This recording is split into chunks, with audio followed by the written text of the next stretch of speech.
El amanecer del 17 de octubre de 1973 se anunció con una delgada línea dorada sobre las cumbres nevadas que rodeaban el monasterio de Tsurfu.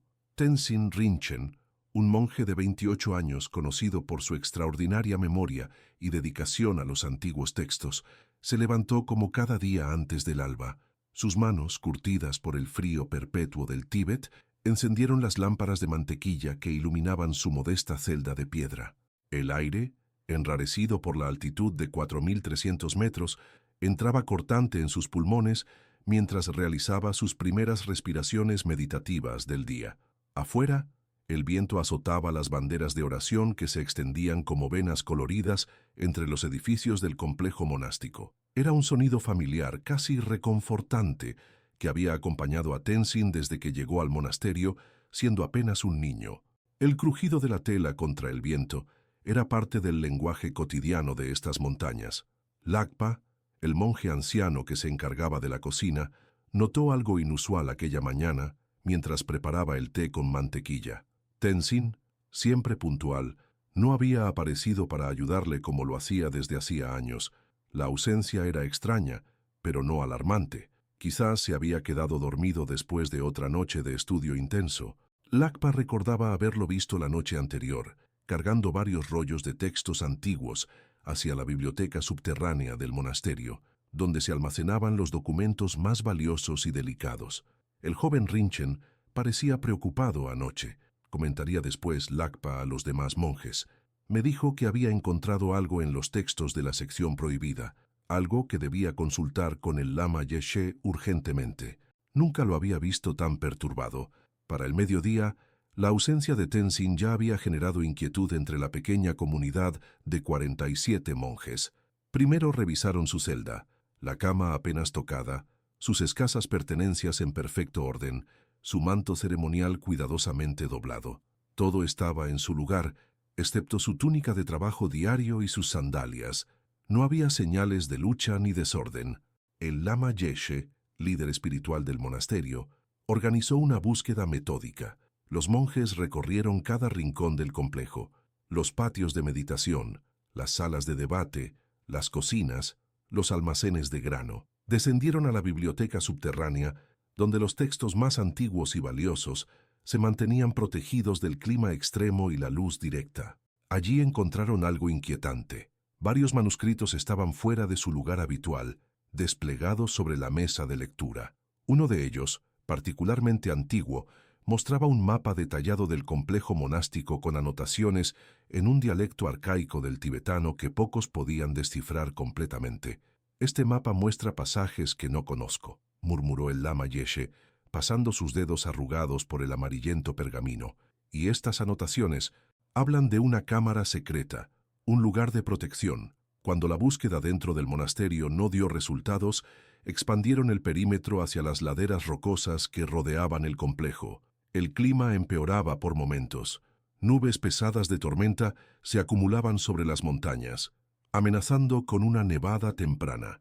Los monjes más jóvenes se aventuraron por los senderos escarpados, llamando el nombre de Tenzin, mientras otros examinaban las pequeñas cuevas naturales donde ocasionalmente se retiraban para realizar retiros de meditación intensiva. Al atardecer, cuando el sol se ocultaba tras las montañas, tiñendo el cielo de un rojo intenso, uno de los monjes jóvenes regresó corriendo, sin aliento. Había encontrado algo perturbador. A unos 2 kilómetros del monasterio, en un estrecho sendero que conducía hacia un antiguo santuario en ruinas, estaban las sandalias de Tenzin, perfectamente alineadas en medio del camino, como si se hubieran quitado deliberadamente y colocado con precisión. Junto a ellas, un pequeño charco de sangre ya seca sobre la roca. Esa noche, mientras la tormenta de nieve finalmente estallaba sobre el monasterio, los monjes se reunieron en la sala principal de oraciones. El lama Yeshe encendió cientos de lámparas de mantequilla y dirigió una plegaria por Tenzin. El sonido grave de los cuernos ceremoniales retumbaba contra las paredes de piedra, mientras afuera la nieve lo cubría todo con un manto blanco y silencioso. Tenzin ha encontrado algo en los textos antiguos, dijo finalmente el lama Yeshe, su voz apenas audible sobre el rugido del viento. Algo que lo perturbó profundamente y ahora ha desaparecido, dejando solo un rastro de sangre. 3 días después, cuando la tormenta amainó, llegaron 2 oficiales chinos desde Lhasa para investigar la desaparición. Revisaron el monasterio con frialdad metódica, interrogaron a cada monje por separado, examinaron los manuscritos de la biblioteca.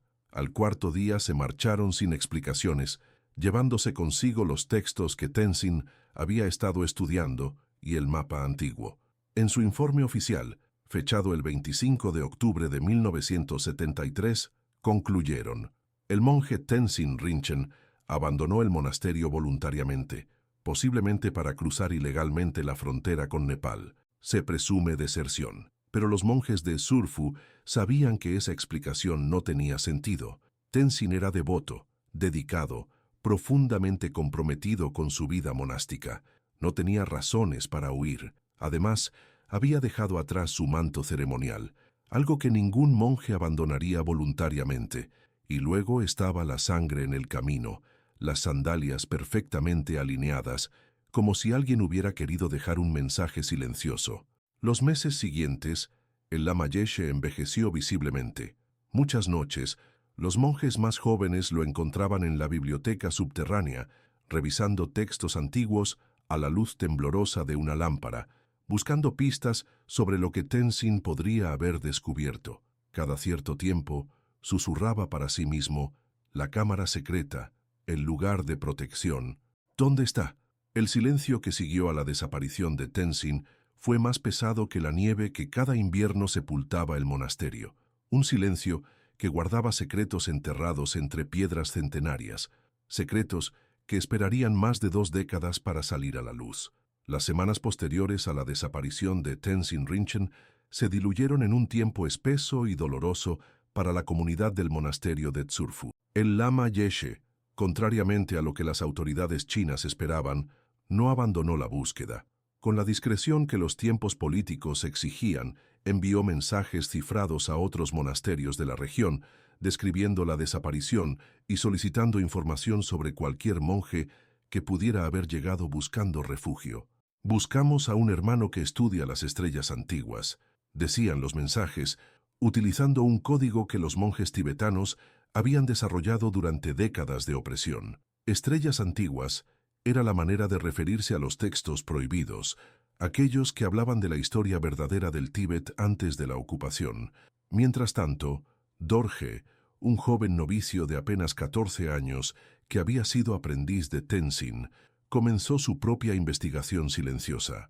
Tenzin había sido como un hermano mayor para él, enseñándole no solo los textos sagrados, sino también a observar, a prestar atención a los detalles. Dorje recordaba claramente cómo, en los días previos a su desaparición, Tenzin había estado obsesionado con ciertos patrones en las piedras del suelo de la sala de meditación oriental, la más antigua del complejo. «Mira cómo las piedras forman un patrón», le había dicho Tenzin una tarde, señalando el suelo gastado por siglos de pies descalzos.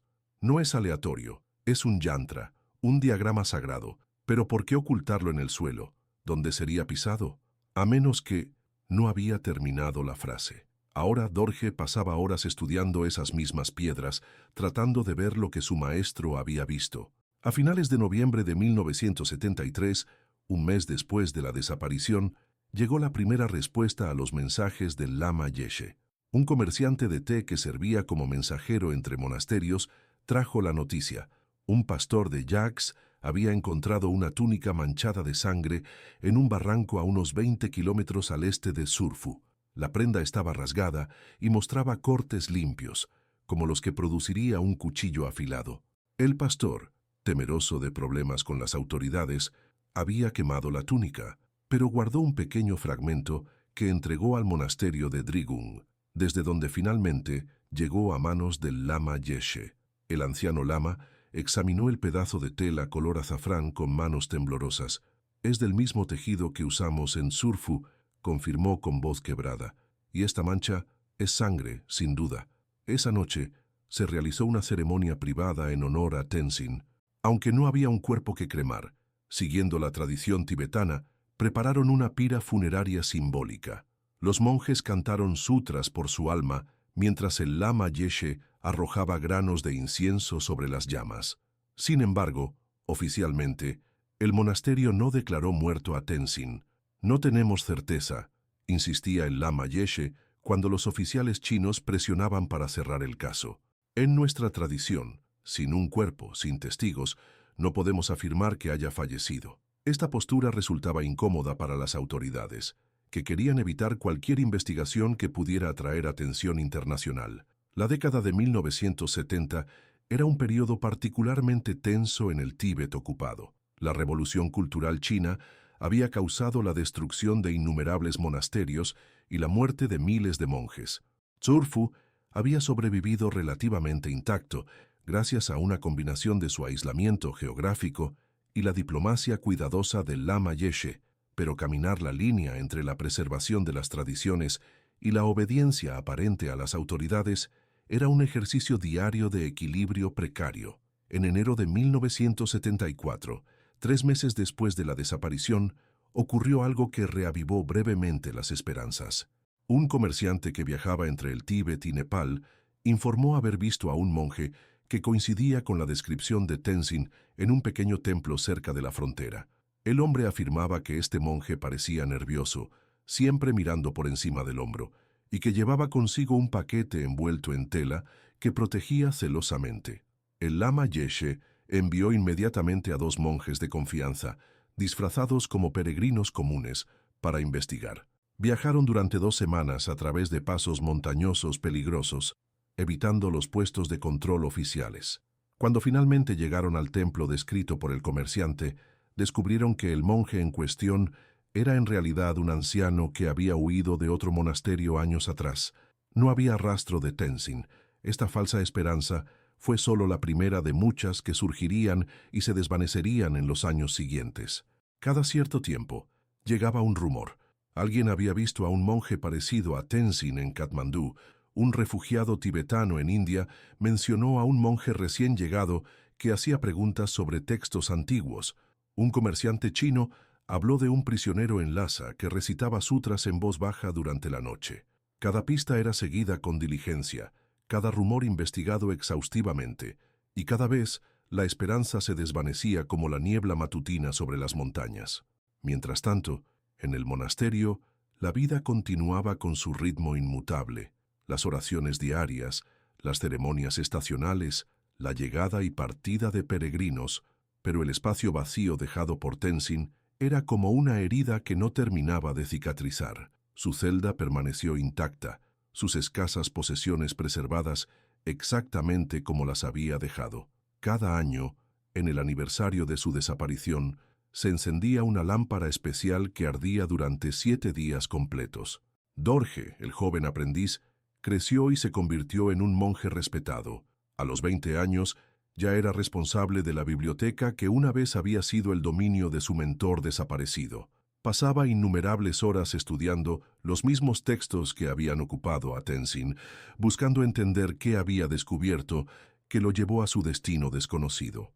Pero muchos de los manuscritos más importantes habían sido confiscados por las autoridades chinas, dejando huecos críticos en el conocimiento. En 1979, 6 años después de la desaparición, el lama Yeshe enfermó gravemente. En su lecho de muerte, llamó a Dorje a su lado. «No he abandonado la búsqueda», susurró el anciano, su respiración cada vez más débil. «Pero quizás he estado buscando en la dirección equivocada». Tenzin no estaba tratando de irse del monasterio, se estaba tratando de ir más adentro. «¿Más adentro, lama?», preguntó Dorje, confundido.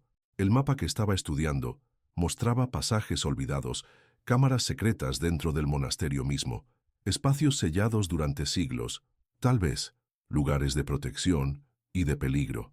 Esas fueron las últimas palabras coherentes del lama Yeshe.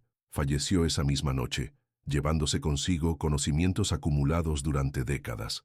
Su cremación fue atendida por cientos de personas de toda la región, incluyendo oficiales chinos que mantenían una vigilancia discreta pero constante. Con la muerte del lama Yeshe, la búsqueda activa de Tenzin prácticamente cesó. Las autoridades declararon oficialmente cerrado el caso, clasificándolo como deserción y probable muerte en el intento de cruce fronterizo ilegal. El nuevo lama que asumió el liderazgo del monasterio Más joven y más cauto en sus relaciones con las autoridades, no quiso reabrir viejas heridas. Solo Dorje mantuvo viva la memoria de forma cada vez más privada. Continuó estudiando los patrones del suelo en la sala oriental, trazando mapas, midiendo distancias entre columnas, buscando alguna clave oculta. Por las noches, cuando el monasterio dormía, a veces recorría los pasillos antiguos, escuchando atentamente, como si las paredes de piedra pudieran susurrarle secretos. Los años 80 trajeron cambios significativos al Tíbet. Las políticas de reforma y apertura iniciadas por Deng Xiaoping después de la muerte de Mao permitieron una relajación relativa del control sobre las prácticas religiosas. El turismo comenzó a desarrollarse lentamente. Zorfu, como uno de los monasterios históricos más importantes, empezó a recibir visitantes extranjeros, antropólogos, historiadores, peregrinos budistas de otros países. En 1985, un equipo de restauradores chinos llegó al monasterio para reparar daños estructurales en algunos de los edificios más antiguos. Durante 3 meses, el sonido de martillos y cinceles se mezcló con los cánticos rituales. Dorje observaba su trabajo con atención, especialmente cuando comenzaron a reforzar el suelo de la sala oriental. Estas piedras muestran un patrón inusual, comentó uno de los restauradores, un hombre de mediana edad de Shanghái que parecía tener un genuino interés en la arquitectura antigua.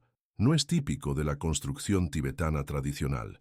Es muy antiguo, respondió Dorje con cautela. Esta sala fue construida varios siglos antes que el resto del complejo. El restaurador asintió, pensativo. Hay espacios huecos debajo, dijo, golpeando suavemente con su martillo en diferentes puntos. Suenan diferente, como si hubiera cavidades. Dorje sintió que su corazón se aceleraba, pero mantuvo una expresión imperturbable.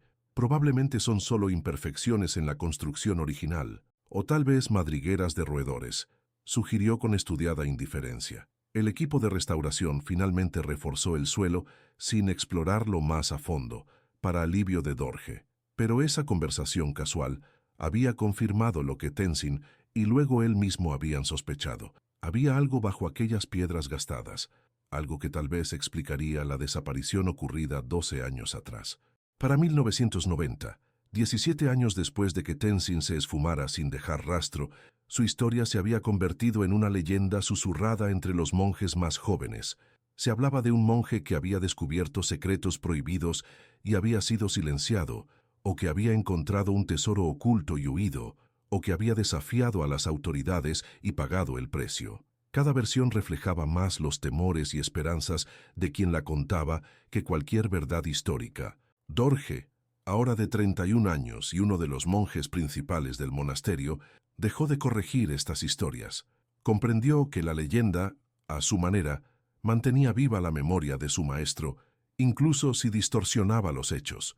Además, había llegado a una conclusión desalentadora. Fuera lo que fuese lo que Tenzin había descubierto, fuera cual fuera su destino, quizás era mejor que permaneciera oculto. El conocimiento por el que posiblemente había dado su vida podría ser demasiado peligroso en el contexto político aún volátil del Tíbet. En 1995 ocurrió otro acontecimiento que sacudió al monasterio. Durante una visita de inspección rutinaria, oficiales chinos confiscaron más manuscritos antiguos de la biblioteca, alegando su importancia histórica nacional y la necesidad de preservarlos en instalaciones modernas en Beijing. Entre ellos había varios textos que Dorje había identificado como similares a los que Tenzin estudiaba antes de desaparecer.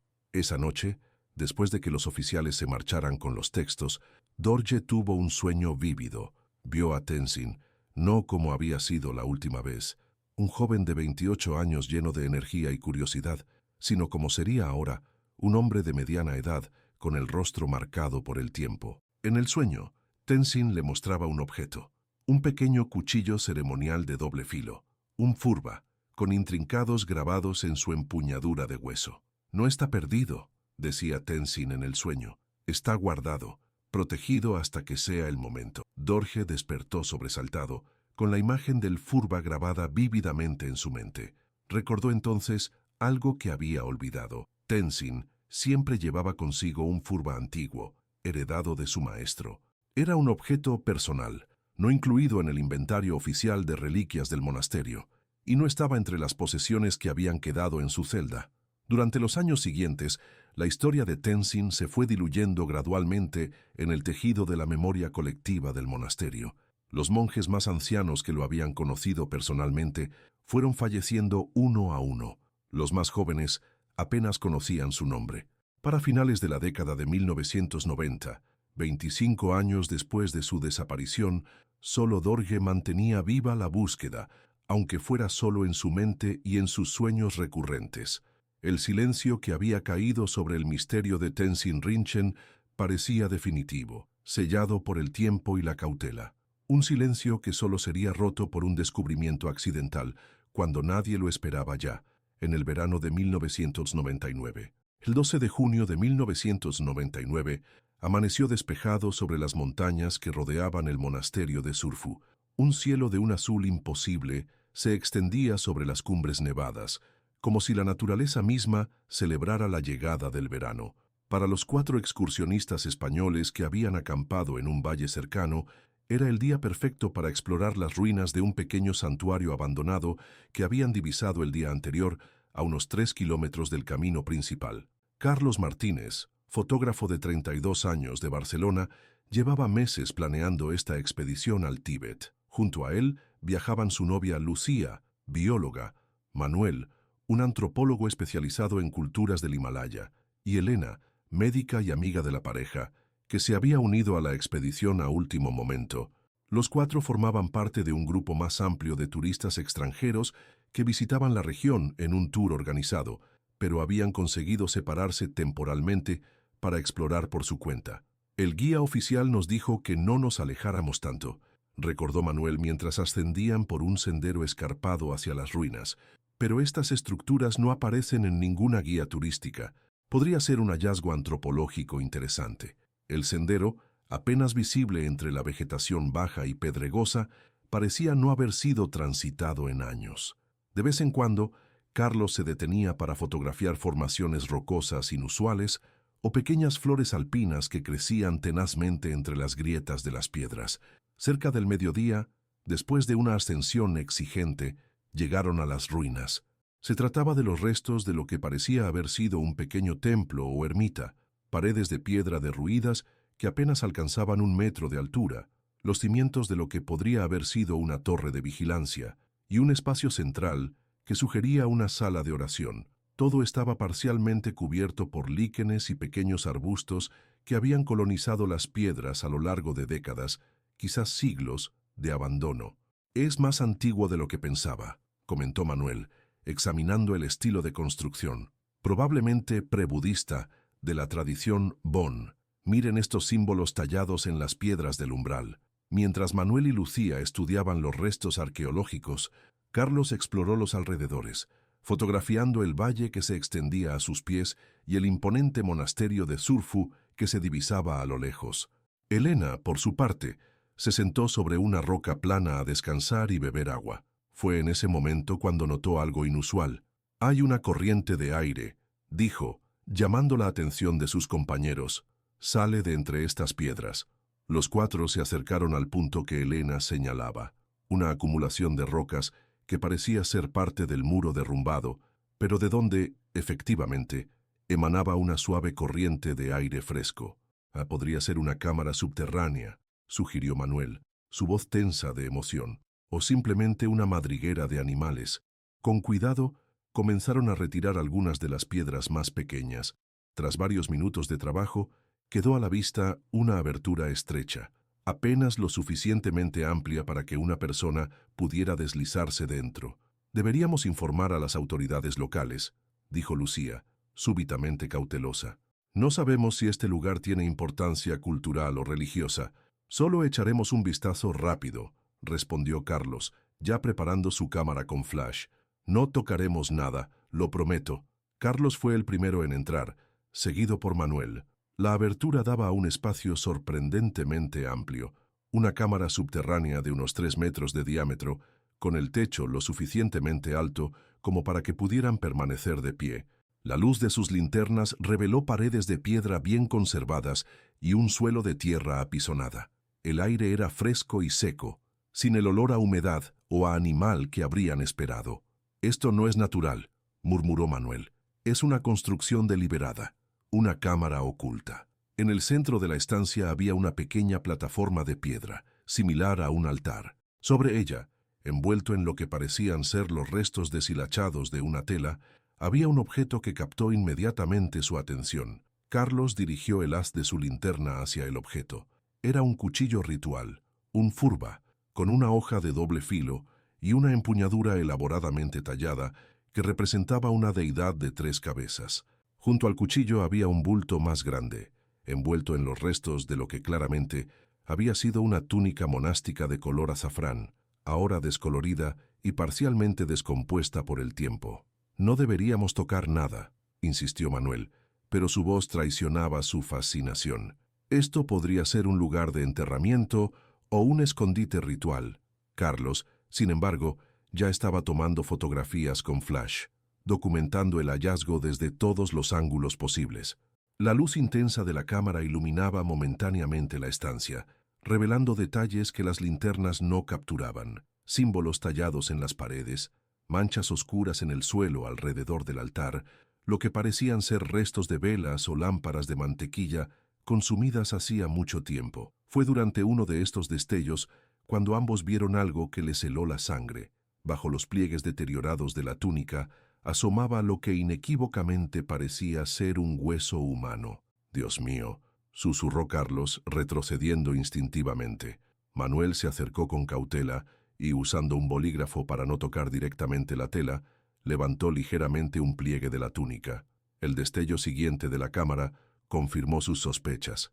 Bajo la tela había restos humanos en avanzado estado de descomposición. «Tenemos que salir de aquí ahora mismo», dijo Manuel con firmeza. «Debemos informar a las autoridades inmediatamente». Salieron de la cámara subterránea con el corazón acelerado y una mezcla de emoción y temor. Mientras explicaban a Lucía y Elena lo que habían encontrado, Carlos revisaba las fotografías en la pantalla digital de su cámara. «Miren esto», dijo, señalando un detalle en una de las imágenes. En la empuñadura del furba, apenas visible bajo una capa de polvo, había una inscripción. Manuel entrecerró los ojos para ver mejor la diminuta pantalla. «Es tibetano antiguo», murmuró. «Dice algo como guardián del tesoro de Tsurfu». Los 4 intercambiaron miradas de asombro y preocupación. Lo que había comenzado como una excursión casual se había convertido en el descubrimiento de lo que parecía ser un enterramiento clandestino, posiblemente relacionado con el cercano monasterio. «Debemos informar al monasterio antes que a nadie», decidió Manuel después de un momento de reflexión. «Si esto tiene importancia religiosa para ellos, merecen ser los primeros en saberlo». Esa misma tarde, exhaustos y conmocionados, los 4 españoles llegaron al monasterio de Tsurfu. Fueron recibidos con la hospitalidad habitual reservada a los visitantes extranjeros, pero cuando explicaron el motivo de su visita, el ambiente cambió visiblemente. Dorje, que para entonces tenía 40 años y ocupaba una posición de autoridad en el monasterio, escuchó su relato con una expresión impenetrable. Solo cuando Carlos mostró las fotografías en la pantalla de su cámara, algo cambió en su mirada. «El furba», murmuró Dorje, inclinándose más cerca de la pequeña pantalla digital. Sus dedos temblaron levemente, pero no tocó la cámara. ¿Puedo ver más fotografías?» Carlos pasó las imágenes una por una. Cuando llegaron a una toma clara de la túnica con los restos, Dorje contuvo visiblemente la respiración. Su rostro, normalmente sereno como correspondía a un monje de su posición, se transformó momentáneamente en una máscara de dolor y reconocimiento. «¿Conoce este lugar?», preguntó Manuel, observando atentamente la reacción del monje. Dorje pareció debatirse internamente antes de responder. «No con certeza, pero el cuchillo ritual pertenecía a alguien que conocí hace mucho tiempo, alguien que desapareció». Hubo un silencio prolongado. Finalmente, Dorje se levantó. «Debo consultar con los demás ancianos y necesitaremos visitar este sitio. ¿Podrían mostrar el camino mañana al amanecer?». Los españoles asintieron, conscientes de que habían tropezado con algo mucho más significativo de lo que habían imaginado. Esa noche, mientras los visitantes eran alojados en la sección destinada a peregrinos, el monasterio se llenó de susurros y actividad inusual. Varios monjes ancianos se reunieron en una cámara privada durante horas. Un mensajero partió apresuradamente hacia Lhasa. A la mañana siguiente, antes del alba, una pequeña procesión partió del monasterio. Dorje encabezaba el grupo, acompañado por otros 3 monjes ancianos y los 4 españoles. Todos mantenían un silencio solemne mientras recorrían el sendero montañoso. El cielo comenzaba a aclararse en el este, tiñéndose de tonalidades rosadas y anaranjadas que se reflejaban en las cumbres nevadas. Cuando llegaron a las ruinas, el sol ya había emergido completamente. Bajo la luz matutina el lugar parecía diferente, menos misterioso, pero no menos antiguo. Dorje examinó las piedras del umbral con atención. Ya este era un sitio de meditación, explicó a los españoles. Un retiro para prácticas especiales, abandonado hace siglos cuando el monasterio principal fue ampliado. Lo conocíamos por textos antiguos, pero su ubicación exacta se había perdido. Con movimientos decididos pero respetuosos, los monjes comenzaron a despejar la entrada a la cámara subterránea. Ampliaron la abertura, retirando piedras con cuidado metódico, como si realizaran un ritual. Finalmente, Dorje y el más anciano de los monjes descendieron al interior, pidiendo a los demás que esperaran fuera. Pasaron casi 2 horas. Cuando finalmente emergieron, Dorje llevaba envuelto en un paño limpio de seda amarilla el furba que los españoles habían fotografiado. Su rostro mostraba una mezcla de emociones contradictorias: tristeza, alivio, reverencia y algo que podría interpretarse como temor. «Hemos encontrado a alguien que llevábamos mucho tiempo buscando», dijo simplemente. «Gracias por habernos guiado hasta él». Los otros monjes ya habían preparado una estructura provisional con palos y telas, creando un espacio resguardado alrededor de la entrada a la cámara. Era evidente que planeaban quedarse allí y realizar algún tipo de ceremonia. También era evidente, por la forma en que evitaban mirar directamente a los españoles, que preferían hacerlo en privado. Manuel, comprendiendo la situación, tomó la iniciativa. «Creo que deberíamos regresar al monasterio y prepararnos para continuar nuestro viaje. Este es un momento privado para ustedes». Dorje asintió con gratitud. «Les estaré eternamente agradecido por su descubrimiento. Han traído paz a muchos corazones que han esperado demasiado tiempo». Antes de que los españoles partieran, Carlos, impulsado por su instinto periodístico, hizo una última pregunta. «El hombre al que han encontrado, ¿quién era?» Dorje lo miró largamente, como evaluando cuánto podía o debía compartir. Finalmente, respondió: «Era un buscador de la verdad. Tenzin Rinchen, un monje que desapareció hace 26 años mientras investigaba secretos antiguos de nuestro monasterio. Lo hemos buscado desde entonces». Hizo una pausa, acariciando suavemente el furba envuelto. Este cuchillo ceremonial era suyo. Lo reconocí inmediatamente en sus fotografías. Es un furba muy antiguo, transmitido de maestro a discípulo durante generaciones. Tenzin lo recibió de su maestro, y yo debería haberlo recibido de él. La emoción contenida en esas simples palabras era palpable. Los españoles asintieron respetuosamente y comenzaron su descenso hacia el monasterio, dejando a los monjes con su largamente esperado encuentro. De regreso en Surfu, mientras recogían sus pertenencias para continuar con su itinerario turístico, Manuel compartió sus reflexiones. «Lo que hemos presenciado es el final de una historia que comenzó mucho antes de que llegáramos, y creo que hay muchas partes de esa historia que nunca conoceremos». Elena, que había permanecido más silenciosa y observadora durante todo el episodio, añadió: «¿Notaron cómo todos los monjes parecían saber exactamente quién era Tenzin Rinchen? Como si fuera una leyenda entre ellos, y la forma en que reaccionaron no era solo respeto por un monje fallecido. Había algo más. Miedo», dijo Lucía. «En algunos de ellos vi miedo». Carlos, revisando las fotografías en su cámara digital, se detuvo en una imagen particular, un primer plano del furba, donde la inscripción era claramente visible bajo la capa de polvo de décadas. «Guardián del tesoro de Surfu Kaas», había traducido Manuel aproximadamente. «Me pregunto qué tesoro estaría guardando», murmuró Carlos, más para sí mismo que para los demás. Esa tarde, mientras los 4 españoles abordaban el vehículo que los llevaría de regreso a Lhasa, Para continuar su ruta turística, observaron una inusual actividad en el monasterio. Varios vehículos oficiales habían llegado y hombres con el inconfundible aspecto de funcionarios gubernamentales entraban y salían de los edificios principales.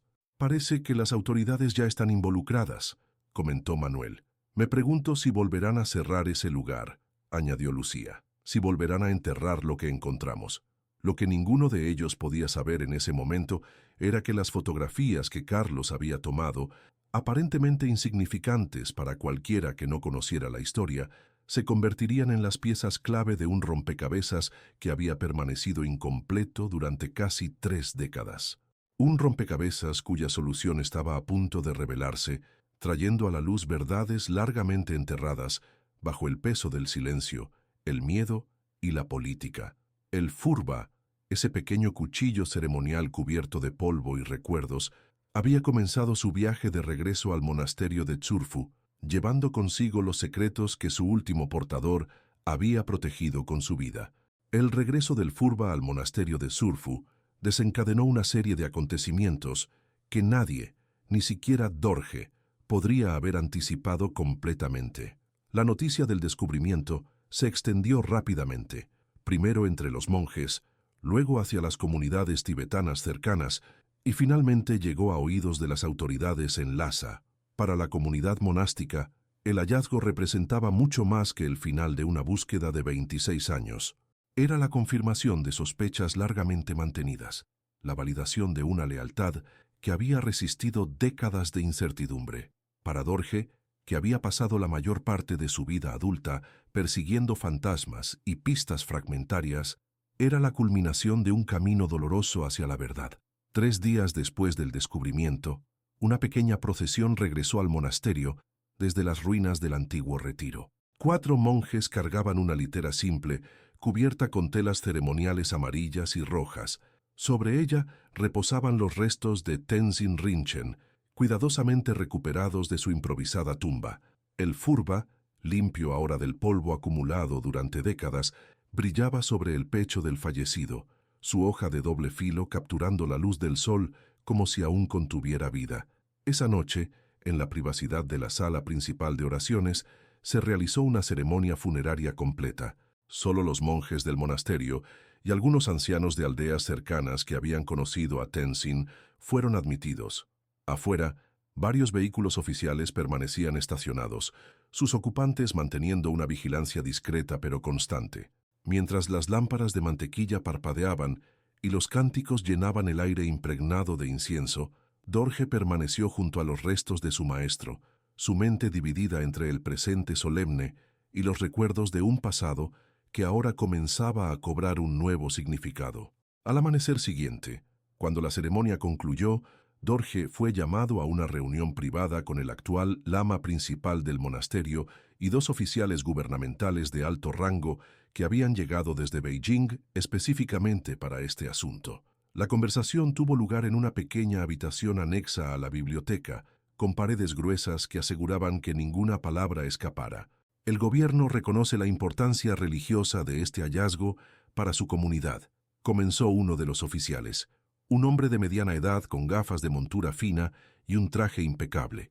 Sin embargo, hay aspectos de este asunto que conciernen a la seguridad nacional y al patrimonio cultural. El oficial extrajo de su maletín un conjunto de fotografías antiguas en blanco y negro. Dorje las reconoció inmediatamente. Eran imágenes del mapa que Tenzin había estado estudiando antes de su desaparición, el mismo que había sido confiscado por las autoridades en 1973. Este mapa, continuó el oficial, no es simplemente un diagrama del monasterio, como se pensó originalmente. Nuestros expertos han determinado que muestra la ubicación de varios repositorios secretos sellados durante la dinastía Yuan, cuando los mongoles amenazaban con invadir y destruir los monasterios tibetanos.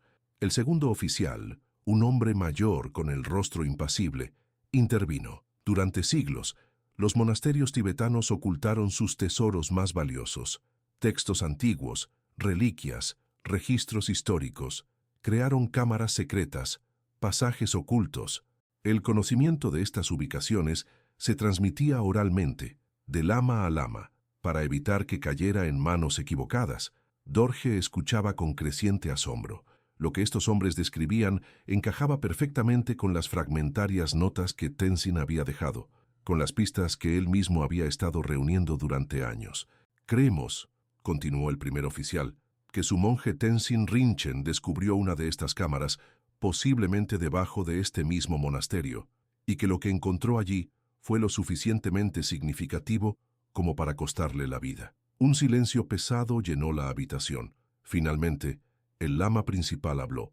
«Están sugiriendo que Tenzin fue asesinado». Los oficiales intercambiaron miradas.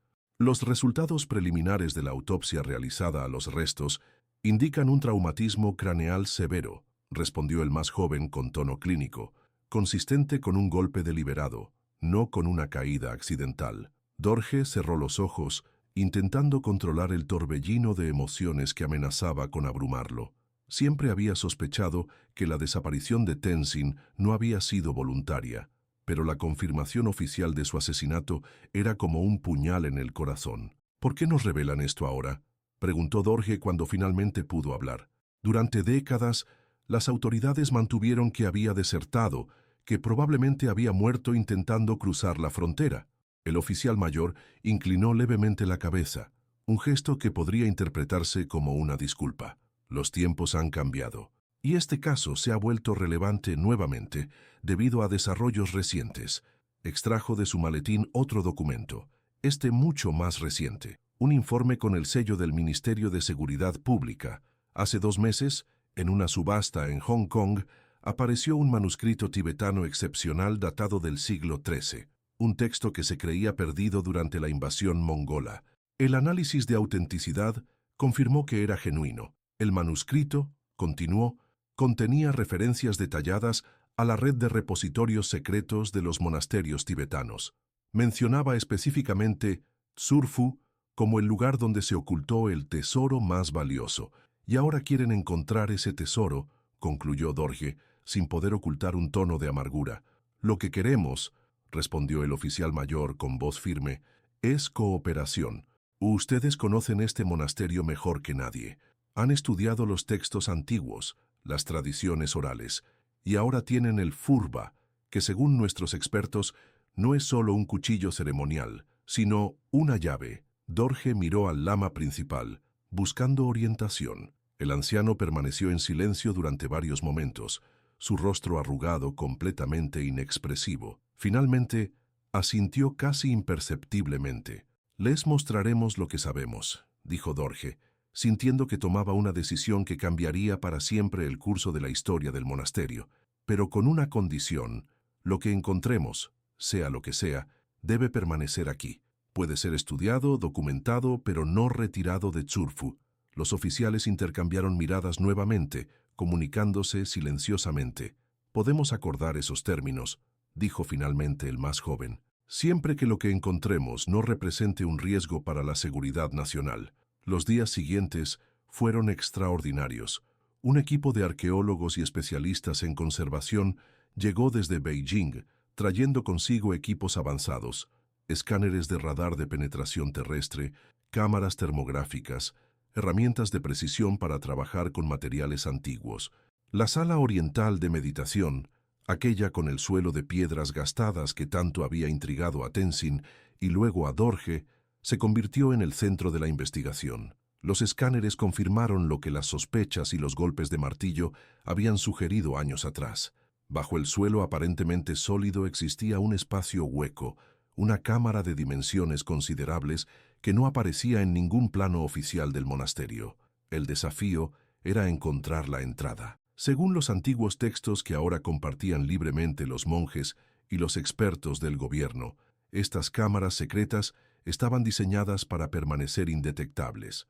Las entradas solían estar ocultas a plena vista, protegidas por mecanismos ingeniosos que requerían conocimientos específicos para ser activados. «El furba es la clave», insistía Dorje, recordando su sueño de años atrás y las notas fragmentarias de Tenzin. No solo figurativamente, sino literalmente una llave. Durante 5 días examinaron cada piedra del suelo, cada grieta en las paredes, cada símbolo tallado en las columnas. Los monjes más ancianos aportaron conocimientos transmitidos oralmente durante generaciones, fragmentos de sabiduría que nunca habían sido escritos. Los expertos gubernamentales contribuyeron con tecnología y metodología científica. Fue en la mañana del sexto día cuando Dorje, meditando en la sala vacía antes del amanecer, tuvo una revelación. No fue un pensamiento racional, sino una comprensión intuitiva, como si Tenzin mismo le hubiera susurrado al oído. El yantra, murmuró, recordando las palabras de su maestro de tantos años atrás. No es aleatorio, es un diagrama sagrado, pero ¿por qué ocultarlo en el suelo, donde sería pisado? La respuesta llegó clara como el agua de montaña, porque no es el diseño lo que importa, sino los espacios entre las piedras. Cuando el equipo se reunió esa mañana, Dorje les mostró su descubrimiento. En el centro exacto de la sala, casi imperceptible a menos que se buscara específicamente, había una piedra ligeramente diferente a las demás, no en color o forma, sino en la manera en que estaba colocada. Los espacios que la rodeaban formaban un patrón que, visto desde el ángulo correcto, reproducía exactamente la forma de la hoja del furba. La hoja encaja en esta ranura, explicó Dorje, señalando una grieta apenas visible entre las piedras, y la empuñadura, con sus tres caras, debe alinearse con estos tres puntos específicos. Con manos temblorosas pero decididas, Dorje colocó el furba en la posición que creía correcta. Por un momento, nada ocurrió. Luego, con un sonido casi inaudible, como un suspiro largamente contenido, la piedra central se hundió ligeramente. Los arqueólogos y monjes contuvieron la respiración. Dorje giró el furba 90 grados, siguiendo la intuición que ahora fluía libremente en él. Se escuchó un chasquido y luego un rumor sordo como de mecanismos antiguos despertando de un largo sueño. Lentamente, casi imperceptiblemente al principio, una sección del suelo de 2 metros por 2 comenzó a descender, revelando escalones de piedra que se perdían en la oscuridad. ¿Lo encontraste?, susurró el lama principal, su voz quebrada por la emoción. Tenzin estaría orgulloso. El descenso a la cámara oculta fue un momento de reverencia absoluta. Dorje insistió en que se respetaran los rituales tradicionales, purificación con incienso, oraciones protectoras, ofrendas simbólicas. Los científicos, para su crédito, esperaron pacientemente, comprendiendo la importancia religiosa y cultural del momento. La cámara subterránea superó todas las expectativas. Era un espacio perfectamente preservado, sellado herméticamente durante siglos. El aire, aunque enrarecido, estaba seco y libre de humedad. Las paredes estaban recubiertas con pinturas murales exquisitas que representaban la historia del budismo tibetano, preservadas en colores vibrantes que parecían haber sido aplicados ayer, no hace 800 años. Pero lo más impresionante eran los contenidos. Estanterías talladas en la roca misma contenían cientos de manuscritos, algunos en formatos que los expertos nunca habían visto. Estatuas de bronce, plata y oro representando deidades budistas y figuras históricas. Relicarios enjollados conteniendo objetos de profunda significación religiosa. Y en el centro de la cámara, sobre un pedestal de piedra, reposaba un objeto que provocó exclamaciones de asombro, incluso de los científicos más escépticos. Un recipiente de cristal de roca perfectamente transparente, dentro del cual flotaba lo que parecía ser un pergamino enrollado, suspendido en un líquido claro, como si desafiara la gravedad. «Los registros de Surfu», murmuró el lama principal cayendo de rodillas. «La historia verdadera, los textos que se creían perdidos para siempre». Durante las semanas siguientes, el monasterio de Surfu se convirtió en el centro de una colaboración sin precedentes entre la comunidad monástica tibetana y científicos chinos e internacionales. Cada objeto fue catalogado meticulosamente, cada texto fotografiado y comenzado a traducir. El gobierno chino, reconociendo la importancia histórica y cultural del hallazgo, cumplió su promesa. Nada fue retirado del monasterio. En lugar de eso, se construyó un laboratorio de conservación in situ y se iniciaron planes para un museo que mostraría réplicas de los artefactos, manteniendo los originales en su contexto sagrado. Pero para Dorje, el descubrimiento más significativo no estaba entre los tesoros materiales. En un pequeño nicho cerca de la entrada de la cámara secreta, encontraron un cofre sellado con la insignia personal de Tenzin Rinchen. Dentro había un diario, escrito en los días previos a su desaparición. Las páginas amarillentas revelaron la verdad que había permanecido oculta durante 26 años.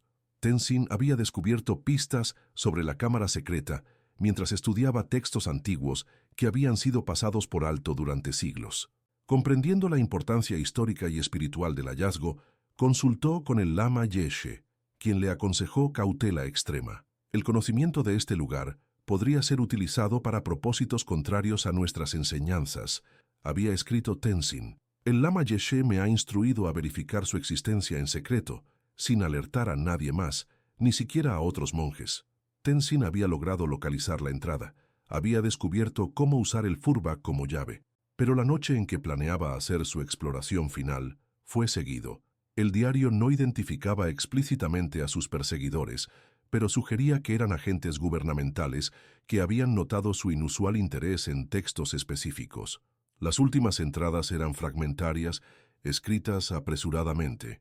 Tenzin había tomado una decisión. Sabiendo que estaba siendo vigilado y que el secreto de la cámara corría peligro, eligió deliberadamente dejar el monasterio llevando el furba consigo para alejar la atención del verdadero tesoro. Su plan era esconder la llave y luego regresar cuando fuera seguro.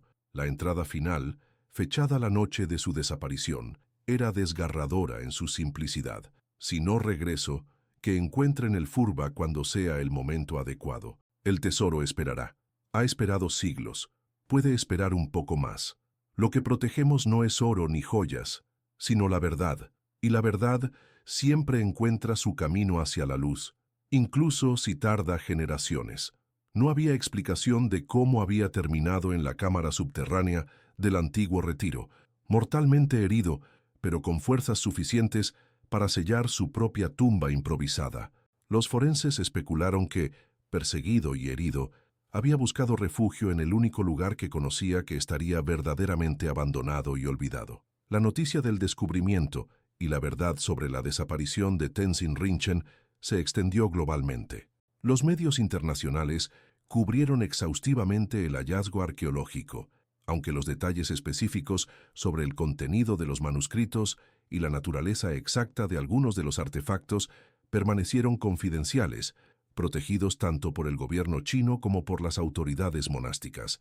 Carlos Martínez, el fotógrafo español cuyas imágenes habían desencadenado todo el proceso, fue invitado a regresar a Surfu para documentar oficialmente el descubrimiento. Sus fotografías, publicadas en National Geographic y otras publicaciones importantes, mostraron al mundo la magnificencia de la cámara secreta y sus contenidos, convirtiéndose en algunas de las imágenes más icónicas del siglo XXI relacionadas con descubrimientos arqueológicos. Para Dorje, sin embargo, la verdadera conclusión de la historia llegó en una ceremonia privada, 6 meses después del descubrimiento. En presencia de solo un puñado de monjes ancianos, recibió formalmente el furba que una vez había pertenecido a Tenzin, no como una reliquia o un artefacto histórico, sino como debería haber sido hace 26 años, como símbolo de la transmisión de conocimiento de maestro a discípulo. Tenzin dio su vida para proteger algo más valioso que el oro, dijo el lama principal durante la ceremonia. No solo los tesoros materiales de la cámara, sino el principio mismo que representan, que el conocimiento y la verdad pertenecen a todos, no pueden ser poseídos ni controlados, solo custodiados con sabiduría. Mientras sostenía el furba en sus manos, Dorje sintió que un círculo se cerraba. Los sueños recurrentes en los que veía a Tenzin mostrándole el cuchillo ceremonial habían cesado. En su lugar había llegado una paz profunda, un sentido de propósito cumplido. En los años siguientes, los textos recuperados de la cámara secreta revolucionaron el entendimiento académico de la historia tibetana y budista. Revelaron conexiones olvidadas con otras tradiciones espirituales, preservaron conocimientos que se creían perdidos para siempre y ofrecieron nuevas perspectivas sobre la evolución del pensamiento filosófico en Asia. El monasterio de Tsurfu, una vez relativamente oscuro excepto para los devotos budistas, se convirtió en un importante centro de peregrinación y estudio. Académicos de todo el mundo visitaban su recién establecido centro de investigación. trabajando codo a codo con monjes en la traducción y análisis de los textos antiguos, y cada año, en el aniversario del descubrimiento, se realizaba una ceremonia especial en honor a Tenzin Rinchen. No era un servicio fúnebre, sino una celebración de la persistencia de la verdad, de cómo un acto de sacrificio y valentía había preservado un legado cultural invaluable para las generaciones futuras. En esas ceremonias, Dorje siempre recitaba las últimas palabras del diario de su maestro, palabras que habían pasado a formar parte de las enseñanzas del monasterio, un recordatorio de que algunos principios trascienden la política, las fronteras y el tiempo mismo. La verdad siempre encuentra su camino hacia la luz, incluso si tarda generaciones, y así había sido. El misterio del monje desaparecido había llegado a su resolución, revelando un tesoro no solo de artefactos físicos, sino de conocimiento, coraje y dedicación que inspirarían a generaciones futuras mucho después de que los nombres de quienes lo descubrieron fueran olvidados. En las montañas del Tíbet, donde el viento mueve incesantemente las banderas de oración enviando plegarias al universo, la historia de Tenzin Rinchen se convertiría en leyenda.